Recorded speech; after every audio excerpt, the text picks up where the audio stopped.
Right, so here we are back at REPerformance. We're going to take a look inside the dyno cell. Oh, that's a heavy door. Another door. And here we are. Hello! Hello. The dyno of truth. Or heartbreak, depending on what your car does. First of all, let's have a look at that logo. My baller sign. Wow. It's annoyed me because I put it up on Facebook and someone said it looks like a dancing bird.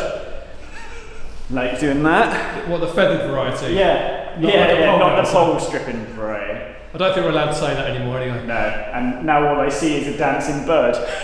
So like, there's a wing, there's a neck and a head, and there's a wing, and it just annoys me now, so we need a complete REPerformance redesign. Okay. So, I don't think we've ever done a proper walk around in here. It's a bit echoey. Yes. So it's insulated. I wonder if I open that door, will it make a load of noise, but it'll stop the echo. So, really noisy.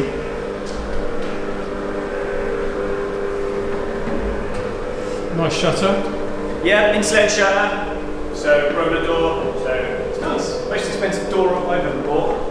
And then the white door you came through is the second most expensive door I've ever bought. That's a solid door. Mate. Yeah. So that's better. Doesn't sound so echoey now. Yeah. So depending on how long you followed, we did quite a bit on the build of the dyno going in. So this hole's, well, we dug 2 meters down in places to put the air vents in for the retarders, and then this hole was 1.5 meters deep to sink the dyno in. We put a hole in the wall.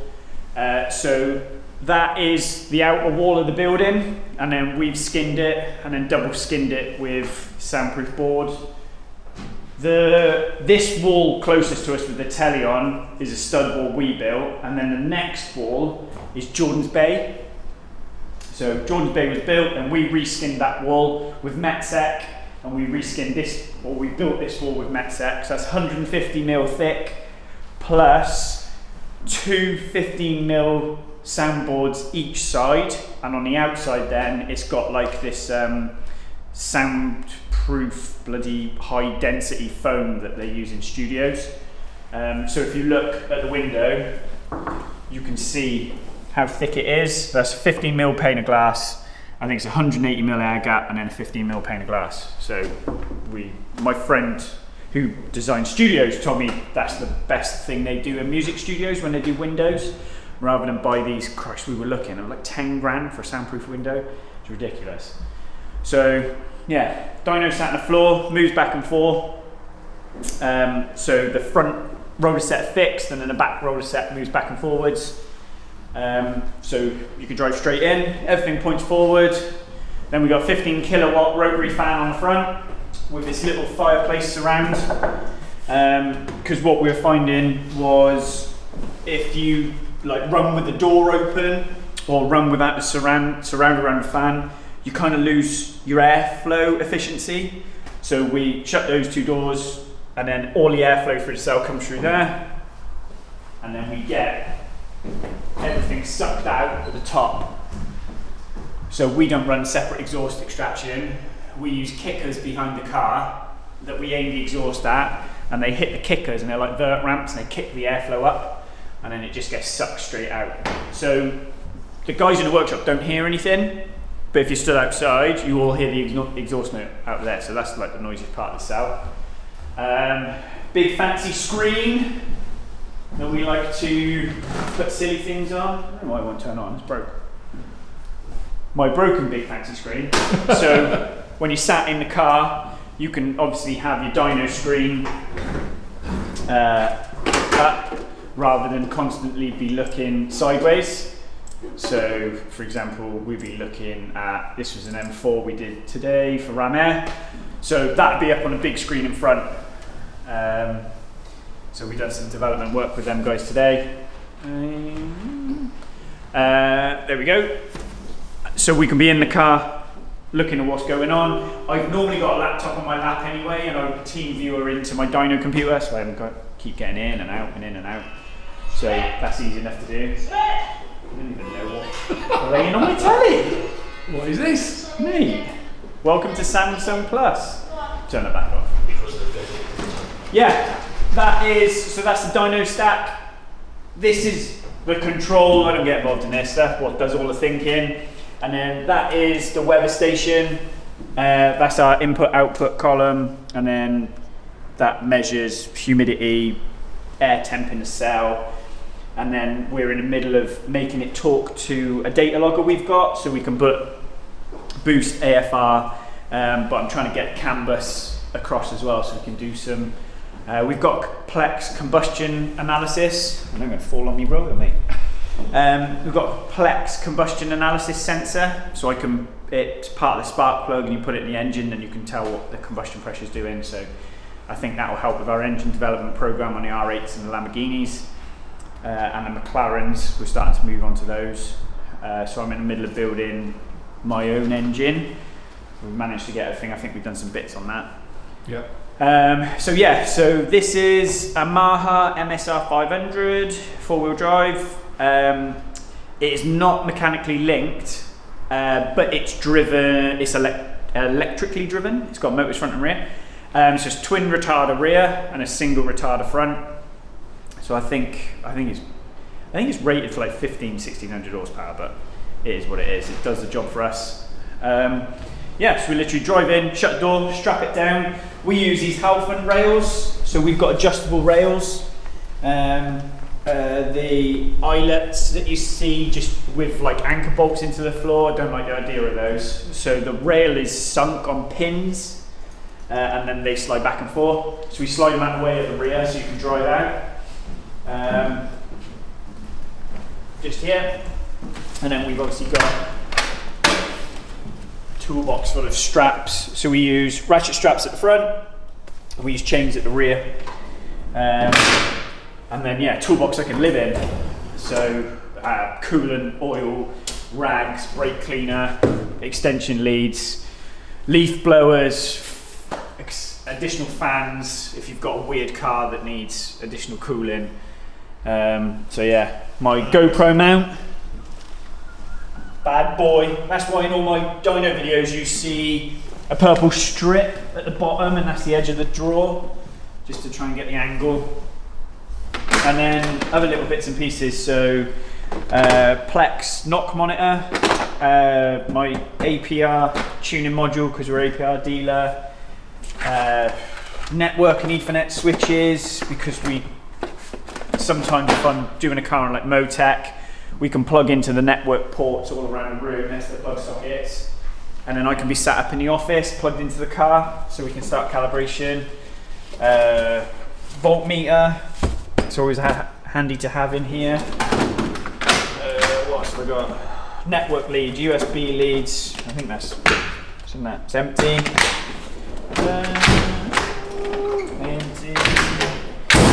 I think I've got a fuel pressure tester kit. So that's quite handy. Just if you like, we had a Renault Clio on the other day, it kept cutting out a V6, and we just hooked that on so we could monitor fuel pressure to see what was causing it to cut out. Texer diagnostics. So for example, R8s and Hurricanes, you can use VCDS cable, you get really good login, but we're not that lucky on all other cars. So Ferraris, Maserati, stuff like that. So we've got Texer. So that's probably the biggest expense. The most complicated side of what we do is the diagnostic tools. You can't buy MDS, which is McLaren diagnostic systems. So we've got aftermarket ones, and they're thousands. They're thousands, but you've got to have it. That's the toolbox of dreams. And then if I drag you out here, I'll show you. So this is like our air chamber cell. So to stop the dyno recirculating everything out of the cell, I'll step over, mate, so a bit further away from it. That's just a straight fresh air vent in, and then a dyno. This then is like the intake air chamber, so the exhaust gas can't recirc round. So the fan is only ever feeding fresh air. So we're filming in February in here, Rick, and it's blooming freezing. It's cold, mate. It's cold. So it's like you left the window open. It does feel like that. Couple of cans V85, my compressor, which obviously locks the dyno rollers and then feeds the workshop. And just because it's in here, it's soundproof. It just stops that bloody compressor noise in the workshop, so that's quite good. But again, it's a separated air feed for the dyno, which is what I wanted really. And then the next door behind you, which we won't go through because it takes us back out into the workshop, is then just like our electrics cupboard. So we got all the network port. You nearly went as well, then, mate. Anyway. It's got all our network switch. It's got our Ethernet controller up in a cabinet. It's got the main electrics board for the whole dyno cell. It's got light switches, so the 3 strips on dimmers, so we can get our moody shots. Yes. The flame up shots. So we can control the lighting. I do that. I almost like to map in the dark, which is quite weird. It just makes things a little bit easier, especially when I'm using GoPros at the back to see so we use GoPros to watch what's going on behind the car, especially when I'm in here on my own, so no one's allowed in the cell.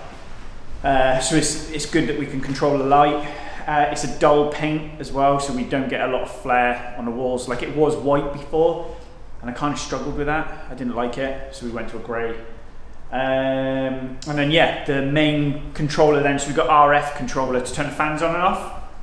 So speed control front, speed control rear, and they're on soft starters as well, so they don't just come in with a bang, they sort of build up slowly. The advantage of that is when you sat in the car and you do a pull and you want to do some changes, you have your fans on flat out, you can turn them down, just keep circulating the air in the room, help cool the car. And what else? I got the battery connector, the battery charger connectors out there, so the charger lives outside, and then we plug into some connectors on the wall. My Apple TV is out there, which connects to the telly. I think that's about it, really. Yeah. So what services do you offer on the dyno then? So I've hired this out to other tuners. You've obviously got to know what you're doing. So I hired that out to a Honda tuner who knew MAHA stuff, and he took control of the dyno, so I didn't have to do anything, so that's fine.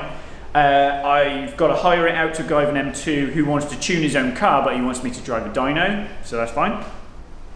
We obviously do MoTeC and Syvecs ourselves, in-house, me. So we'll do installation, calibration, whatever you need.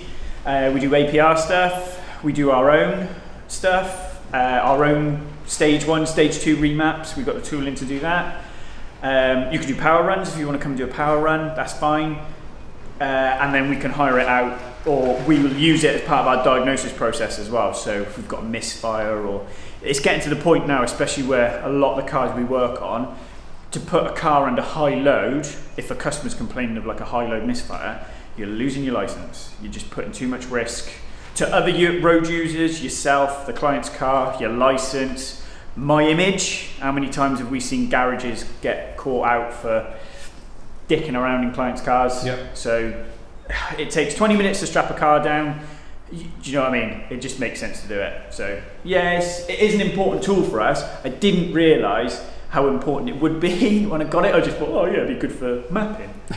But it's actually rolled into the business and kind of expanded what the business has done.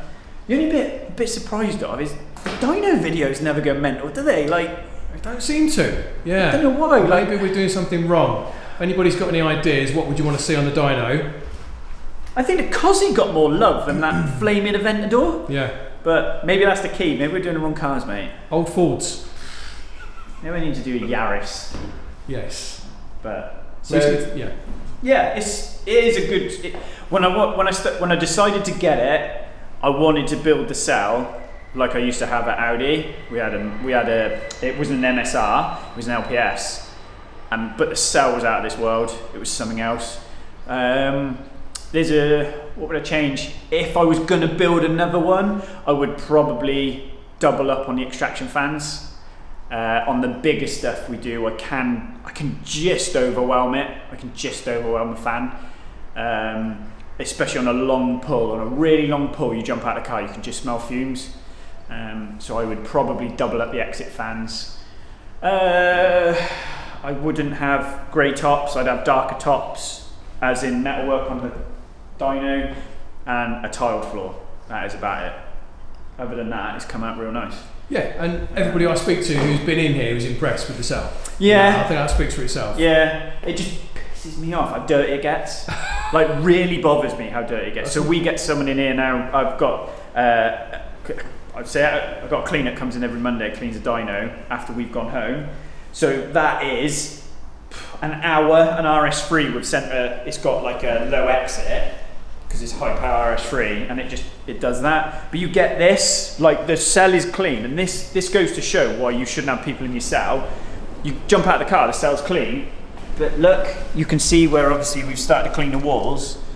And that's what the paint should look. It should be nardo grey. And it's not until you clean the soot away you realise how much soot circulates in a dyno, even when you think it's a good clean dyno. Yep. So yeah, it's pretty cool. Cool. Well, I suppose the next stage is to maybe look at a video with some of the data that you've extracted. Yeah. What it means and how you use that to utilise the tuning process. Yeah, we'll go through some of that. The biggest problem that has been, I think I finally found a program, is finding something to record your screen when you're working. We tried the Microsoft, it's called like the Game Bar, and it's what kids use to record themselves on a Game Bar. And I've done a video in i2 for MoTeC, but it didn't record any of the pop-ups, and I wasted 20 minutes of my life, and so binned it off. But I think I found a program now that'll work, so that'd be quite cool. So, oh yeah, we forgot to do the alarm, mate. I got an alarm in the corner. Right. It's just an alarm in case anyone breaks in. And that's it. And a chair. So if anybody's Davey's Chair of Doom. That's what it should be called. Hang on, hold that. Here we go, mate. The thinking man. Did you get the shot of microphone penis? This is brilliant. Is this the video we filmed? Oh mate, it must be 4 years ago. It's got to be three and a half, yeah. Performance Audi, innit? Yeah. Microphone penis. Just hold the microphone there, like it's your wang. Mate, I bet the missus would love you to have something that filthy. Right, on that note, I think we'll leave. I shall finish with your awesome logo. It looks like a bird. Bye. You've got to roll under it now, Indiana Jones style.